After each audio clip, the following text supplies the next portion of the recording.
Saludos amigos, buenas noches y bienvenidos un día más a este espacio de entrevistas que realizamos con motivo de las elecciones, en este caso las elecciones del próximo 23 de julio, elecciones que para la jornada de hoy se encuentra con nosotros el candidato de la nueva formación Sumar en Almería al Congreso de los Diputados, Manuel Pérez Solá. Don Manuel, muy buenas noches. Buenas noches. Bienvenido a Almería Televisión. Bien hallado. Es un placer tenerte una vez más con nosotros.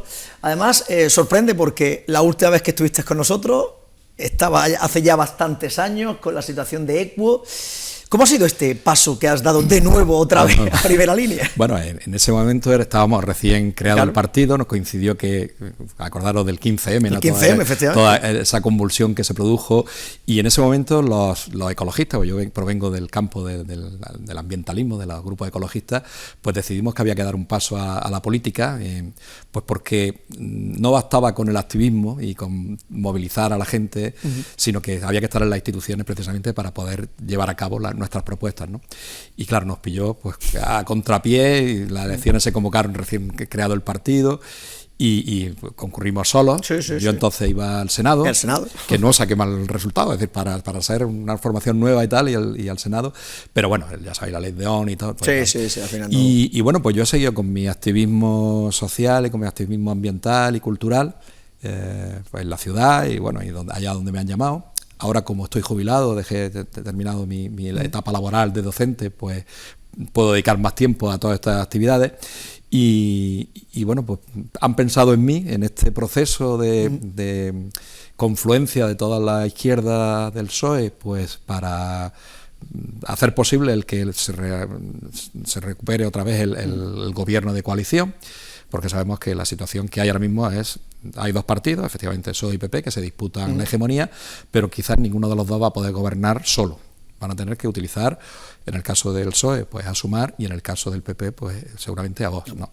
Y bueno, pues pensando en quién podía ser la persona que fuese de consenso, porque también el proceso de, ya sabéis, Sumar lo forman 15 formaciones, no todas están aquí en Almería, pero aquí somos 6 formaciones, que también ha sido complejo, ¿no? El armar, pues gente que venimos de culturas diferentes, de prácticas diferentes, el crear un programa y una propuesta de candidatura que fuese, pues eso, de consenso, ¿no?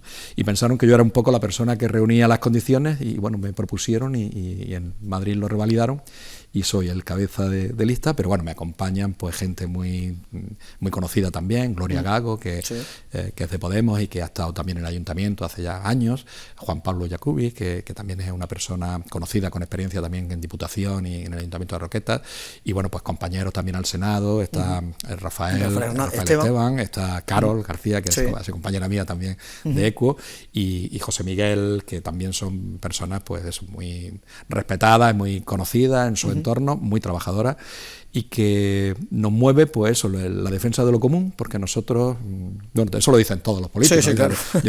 No queremos ser políticos profesionales, pero yo ya, por ejemplo, con mis 67 años y habiendo cumplido toda mi etapa laboral y tal, pues no tengo más aspiraciones que servir un poco a la gente que me vote, pues para eso, intentar llevar las políticas en las que creemos a la mejora de las condiciones de vida de la ciudadanía. Te pregunto, Manuel, ¿por qué Sumar? ¿Por qué esta opción en la que todos los partidos, como tú bien has explicado, de la izquierda del Partido Socialista, todos unidos para intentar, bueno, pues eso, porque el objetivo que tienen ya no es incluso gobernar, no, o sea, poder estar por encima delante del Partido Socialista, sino apoyar al Partido Socialista para que puedan gobernar? Sí, pues mira, primero tenemos una experiencia, yo entiendo que positiva, de gobierno de coalición. Es la primera vez que ha habido un gobierno de coalición en la democracia española, con dos partidos bien diferentes, Unidas Podemos, con un perfil pues donde está Izquierda Unida, un partido comunista y tal, pues con su tradición, larga tradición de defensa de los derechos y tal,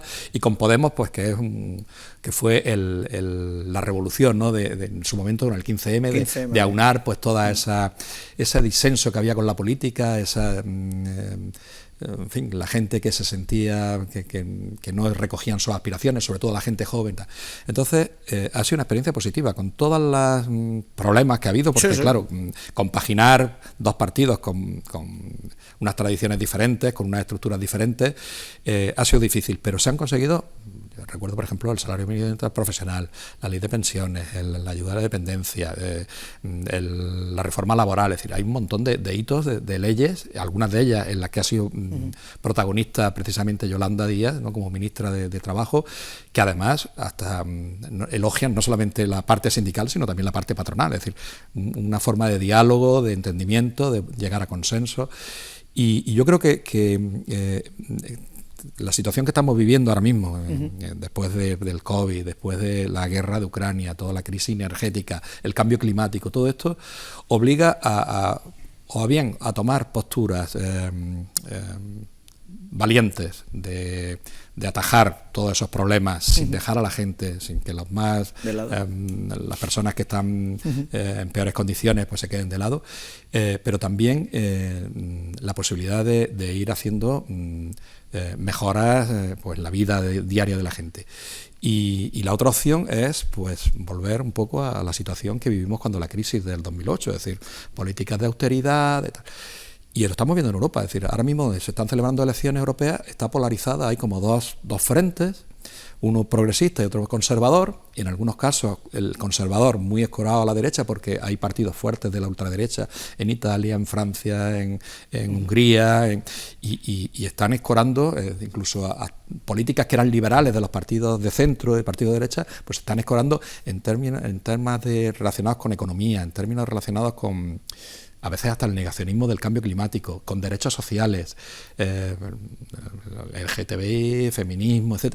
Entonces, estamos en un momento en el que una de dos, o avanzamos, y avanzamos con valentía, haciendo propuestas, que algunas de ellas pues van a ser seguramente pequeños sacrificios, porque tenemos que transformar nuestra forma de vida, nuestra forma de desarrollo, nuestra forma de energía, nuestra forma de movilidad, es decir, necesariamente.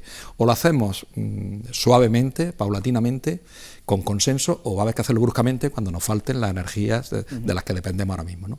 Y mucha gente se va a quedar atrás. O pues seguimos dándole largas y que, en fin, que esto es un problema, lo negamos y bueno, pues cuando nos encontremos con él va a ser quizás hasta ya difícil poder abordarlo. Y en esa coyuntura pues se convocan las elecciones, nos tocaba haberlas hecho en noviembre, en diciembre, pero bueno, después de las elecciones municipales y un poco la convulsión y la tensión que había y esa crispación, de nivel de crispación, pues bueno, el presidente Pedro Sánchez decidió convocarla, adelantarla. Y bueno, nosotros estábamos en un proceso, ¿sabes?, de un año casi de escucha, que la idea era que el programa partiera de la gente, con expertos, pero haciendo pues sesiones con colectivos, pasando por todo el territorio nacional, ir construyendo ese programa, ir implicando a la gente que se sienta partícipe. No el programa lo hacen los expertos, el partido después te lo dan, sino que vamos a construirlo desde el principio. Teníamos bastante avanzado, pero el hecho de convocar las elecciones pues ha precipitado todo, ¿no? Y entre otras cosas lo que ha precipitado es que tengamos que hacer deprisa y corriendo esa coalición de 15 partidos, que ha sido compleja porque hay partidos que son autonomistas, hay partidos que son incluso independentistas, hay partidos que tienen un ámbito nacional, otros territorial. Y también hay pues líderes de esos partidos pues que a veces son muy significativos y tal. Entonces, armar todo eso no ha sido fácil, no ha sido fácil. No obstante, te comento porque sois conscientes de que después del 28 de mayo de las elecciones ha habido como un vuelco, porque todo el mundo ha pensado que el color azul es el que tiene que predominar en España. Desde vosotros, desde vuestra formación, de Sumar, con lo que ha acontecido en estos años de la política entre el mismo gobierno, esos enfrentamientos entre Podemos, Unidas Podemos y el Partido Socialista. Surgió Yolanda Díaz, Sumar. No ha sido muy bueno, ¿no?, la unión que ha habido anteriormente como para que se pueda volver a repetir, y la ciudadanía parece que ha pensado más en un cambio, y según la mayoría de las encuestas pone que el Partido Popular es el que tiene más opción. Bueno, ahí hay dos ópticas, ¿no?, de formas de enfrentarse a este asunto. Uno de ellos es, efectivamente, hay un cambio de tendencia al centro derecha, o hacia la derecha, e incluso derecha más ultra, porque el voto de la gente de centro y de derecha está muy concentrado y los votantes son asiduos. Y por contra, en línea de lo que tú decías, el voto de izquierda, hay un voto consolidado, que lo tiene el PSOE, que lo tienen los partidos tradicionales, que lo tiene incluso Izquierda Unida, pero hay un voto muy fluctuante que es pues de gente de mediana edad, de gente joven, que muchas veces desconecta de la política porque no se siente representado por sus políticos. Y una cosa que efectivamente ha hecho mucho daño es, por un lado, las disensiones que se han visto, porque puede haber discrepancias, pero... Es que han sido manifiestas. Que habría que resolverlas en casa, ¿no? Pero no haciéndolas públicas en los medios de comunicación, y a veces pues incluso utilizando un lenguaje que no es ni siquiera decoroso ni respetuoso, ¿no? Y también había otro problema, yo creo que es la dificultad en poder explicar algunas de las leyes que se han hecho. Es decir, hay leyes que son revolucionarias. Hay la ley de dependencia, es decir, es que hay cosas que han cambiado totalmente y parece que las tenemos de siempre, las tenemos desde hace 4 días, ¿no? Por supuesto que son mejorables, pero se han explicado muy mal, ¿no? Incluso la ley del sí es sí, es decir, se ha explicado tan mal que incluso habiendo flecos, como todo el mundo ha reconocido, tal que podrían haberse corregido, pues no solamente lo hemos explicado mal, sino que encima hemos dejado que pase el tiempo y que se convierta en un foco más de polarización, ¿no? Entonces, yo creo que el fenómeno Sumar, la propuesta de Sumar, básicamente es volver a reilusionar a toda esa gente que está decepcionada con la política, a toda esa gente joven que no se ha incorporado todavía a votar porque considera que todos los partidos somos iguales y tal. Es tremendo, ¿no? La cantidad de gente que hay de 18 a 25, 30 años que no ha votado y dice, ¿votar para qué? Pero si ellos son precisamente las personas que están más necesitadas de políticas sociales, ¿no? Porque son ahora mismo, junto con los mayores, los más vulnerables, es decir, las personas que no pueden enfrentarse a su vida personal, un emprendimiento, porque no pueden tener acceso a vivienda, porque aunque tengan estudios, no tienen fácil inserción en el mercado de trabajo, tienen que irse muchas veces al extranjero. Es decir, esa gente es la que necesitamos en la política. Esa gente es la que nos tiene que dar, la que nos tiene que apretar y la que nos tiene que presionar precisamente para que legislemos a su favor, ¿no? Y bueno, pues yo creo que está esa situación. Y luego también hay mucho ruido, ¿no? Yo creo que una de las cosas buenas que tiene Yolanda es que es una persona que personalmente tiene unas características de empatía con la gente, baja el volumen, no entra en las tú más, no esas luchas que muchas veces pues también de los medios de comunicación, porque al final pues todo eso es lo que crea debate, ¿no? Las tertulianos y tal.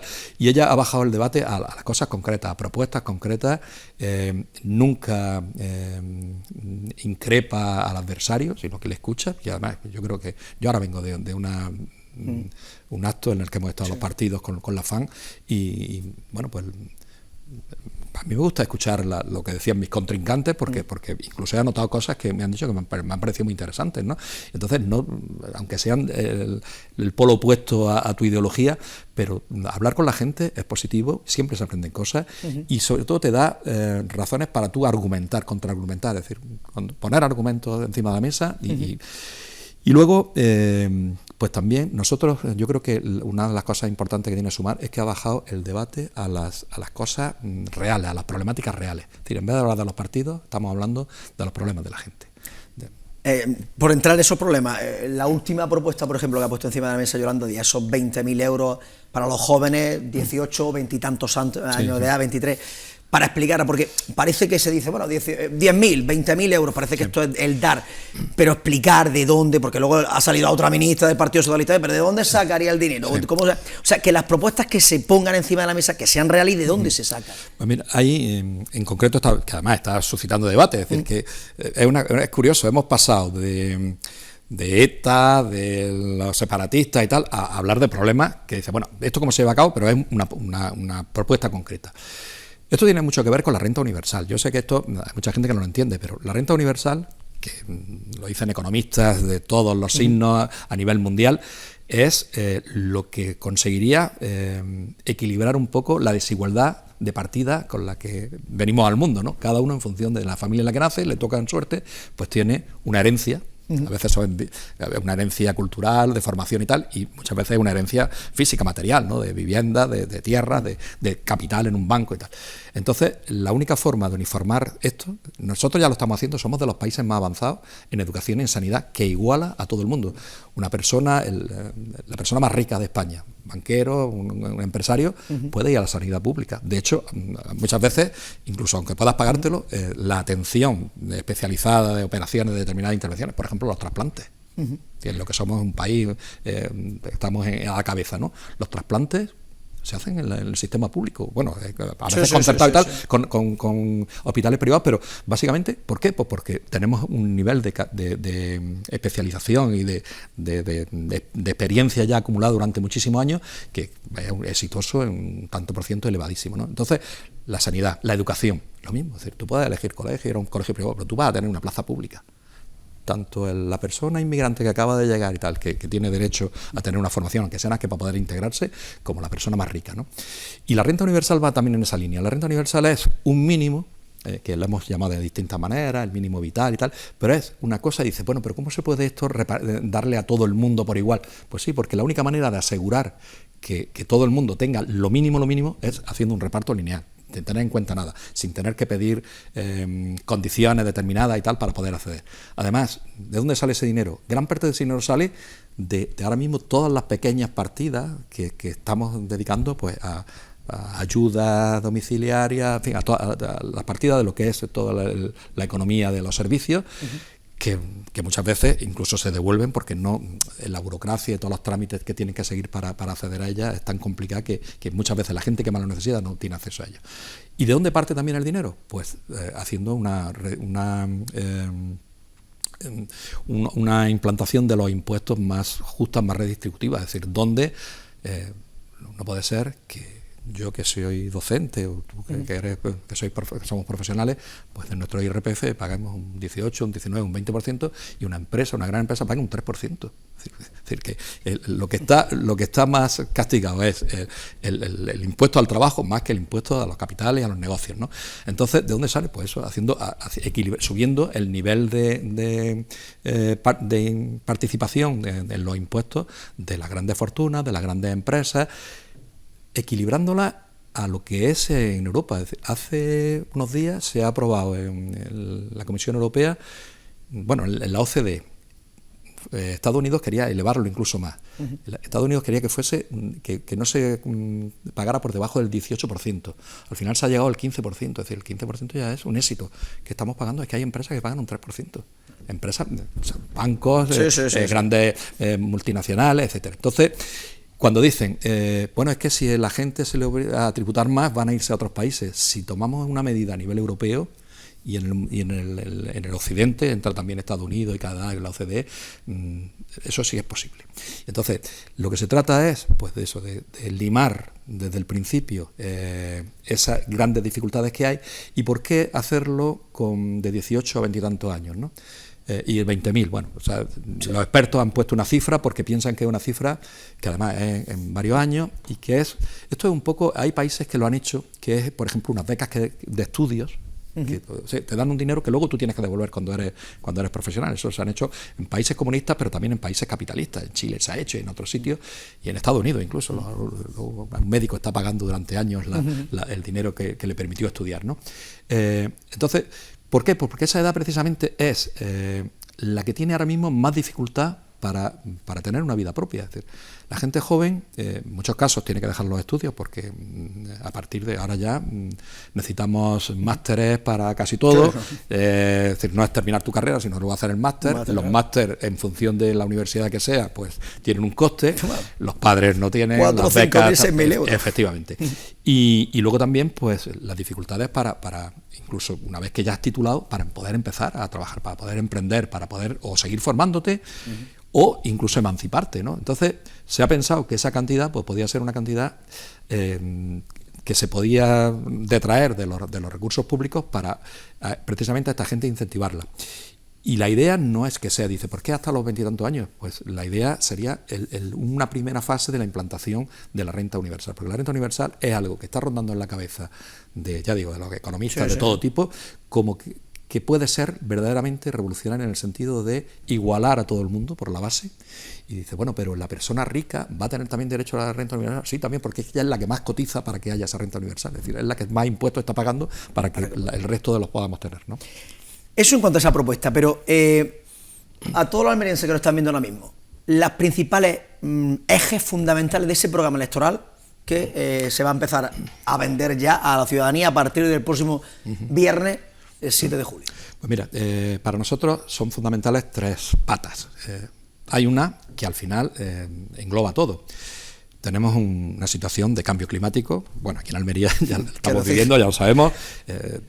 Los cambios de temperatura bruscas, esa granizada de tiempo, la primavera cuando nos ha llegado la lluvia, la sequía que cada vez es mayor y tal.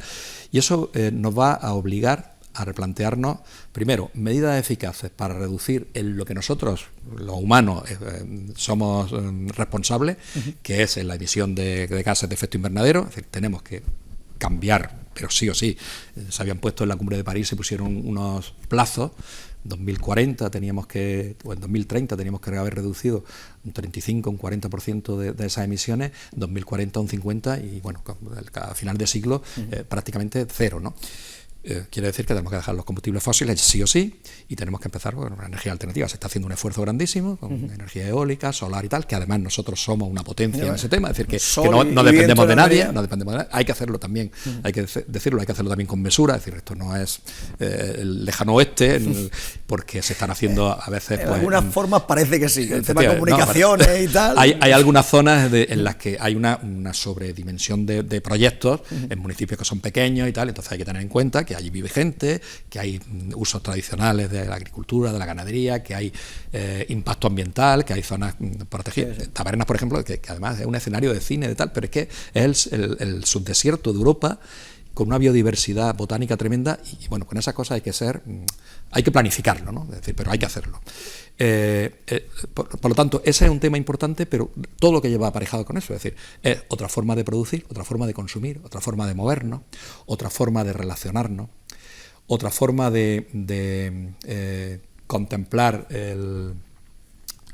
los recursos, cómo hacemos uso de los recursos. Los recursos son escasos, pero es que además los despilfarramos, es decir, el agua es un recurso escaso y cada vez lo va a ser más.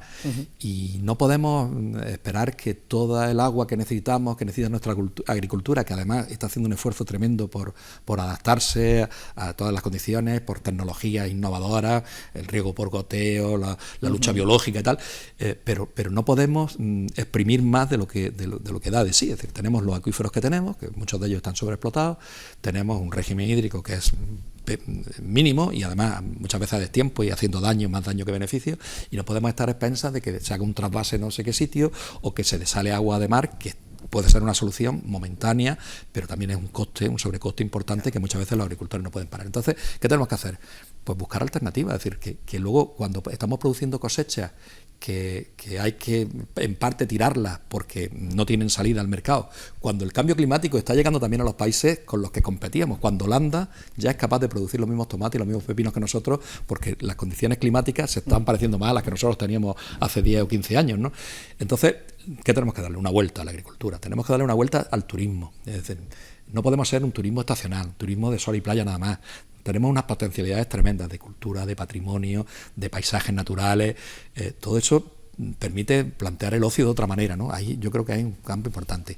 Toda la transformación que hay que hacer para hacer las ciudades más sostenibles, para que el mundo rural no se quede desconectado del mundo urbano. Todo eso tiene que ver mucho con nuevos empleos que son, nosotros llamamos empleos verdes, pero son empleos relacionados con la adaptación de los edificios, de las viviendas, pues para que sean eficientes energéticamente, el tema de la accesibilidad de las viviendas. Tenemos un parque de viviendas pues antiquísimo, de 40, 50 años, viviendas de 5 plantas que no tienen ascensor, que las personas que tienen movilidad reducida tienen problemas para entrar o salir, el tema del transporte, la relación, la forma en que nos movemos, la forma en que consumimos, es decir, el consumo de cercanía. Es decir, ahí hay un campo tremendo de nuevos empleos que tienen mucho que ver con ese tipo de transformación, y ahí es donde la gente joven precisamente tiene que formarse. Parte de ese dinero que decíamos puede ir en esa línea, esos nuevos empleos que están saliendo, ¿no? Y luego para nosotros también es muy importante el tema de la justicia social. Es decir, no puede ser que con la crisis, sobre todo después del COVID, en fin, que ha afectado a todos los países por igual y tal, pero que aquí en España haya producido unas desigualdades mayores de las que ya eran importantes, ¿no? Entonces, a pesar de que el Estado, por ejemplo, con los ERTE, pues ha conseguido que no se vaya gente al paro, que se mantengan las empresas, pero tenemos que hacer una justicia retributiva que permita que esas desigualdades no sean tan enormes. Entonces, para eso, pues estamos planteando medidas de conciliación, reducción de la jornada de trabajo, para que las personas puedan disponer de tiempo libre o para dedicarlo a lo que quieran, pero para que sean más productivas también. Y luego hay un tema también que nos interesa mucho, que es el tema de la participación ciudadana. Es decir, nosotros no podemos estar, los políticos, cada 4 años pidiendo el voto y ya, si te vi no me acuerdo, claro. ¿No? Es decir, no puede ser eso. Nosotros el compromiso que hemos adquirido cuando hemos hecho las listas, pero aquí ni en todos los sitios donde nos presentamos, en todas las provincias, es el que, primero, en el programa está participando la ciudadanía, organizada o sin organizar, a través de sus colectivos, o también individualmente. Pero también van a hacer un seguimiento de lo que hemos puesto en nuestro programa.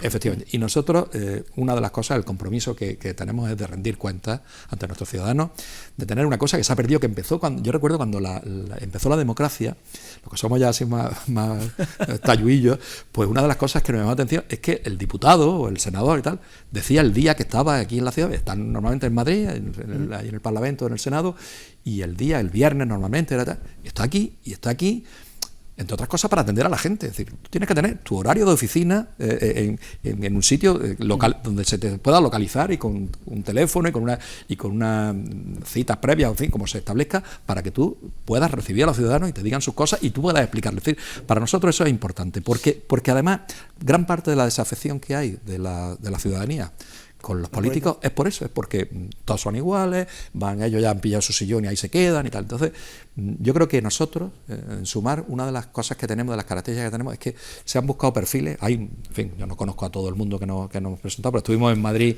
cuando la presentación de la candidatura, allí tuve ocasión de conocer a compañeros que encabezan de otras provincias, y veía pues juventud, veía gente que venía pues de la universidad, del mundo del trabajo, de tal, gente que no eran políticos de carné, ya con un historial de ir subiendo escaños y tal, de puestos y tal. Entonces, eso es muy importante. Manuel, la última, muy rápidamente, que estamos fuera de tiempo. ¿Cómo va a ser la campaña que va a llevar a cabo Sumar en la provincia de Almería? Pues mira, queremos hacer una campaña, vamos a intentar que sea un poco diferente, entre otras cosas porque la gente, primero, tenemos pleno verano, la gente está en la playa, está en otras cosas, entonces nos vamos a calentar la cabeza con mítines.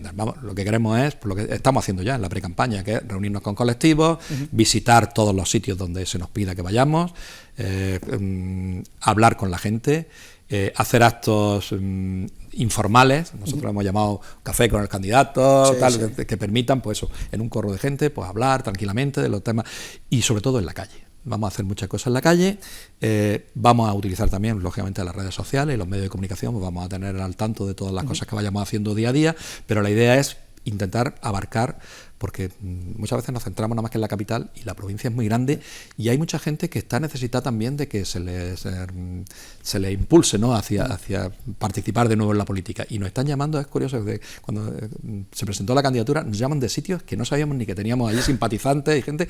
Y luego hay, aparte de la gente que formamos los partidos, Sumar como tal, en todo este proceso de escucha, creó un portal en el que la gente se iba escribiendo para participar en lo que fuera. Entonces hay un cuerpo ahí de voluntariado tremendo, de gente que se ofrece para participar en lo que sea. Así es que contamos con toda esa ayuda externa, también complementaria, que yo creo que nos va a permitir hacer una campaña fresca, ligera, que a la gente le lleguen los mensajes de forma directa y también pues que se sientan partícipes de que ellos han formado parte de ese proceso. Pues Manuel Pérez Sola, candidato de Sumar al Congreso de los Diputados por la provincia de Almería, ha sido un placer tenerte con nosotros. Desde Interalmería, desearos muchísima suerte para las próximas elecciones del 23 de julio. Muchísimas gracias a vosotros y os tendremos informados. Aquí estaremos. Muchísimas gracias, Manuel. Pues nada más, amigos, hasta aquí la entrevista de la jornada de hoy. Como siempre, nosotros volveremos mañana jueves a partir de las 9 de la noche aquí en Interalmería Televisión, en el espacio de la entrevista. A todos nada más que os queda desearles que pasen una feliz noche.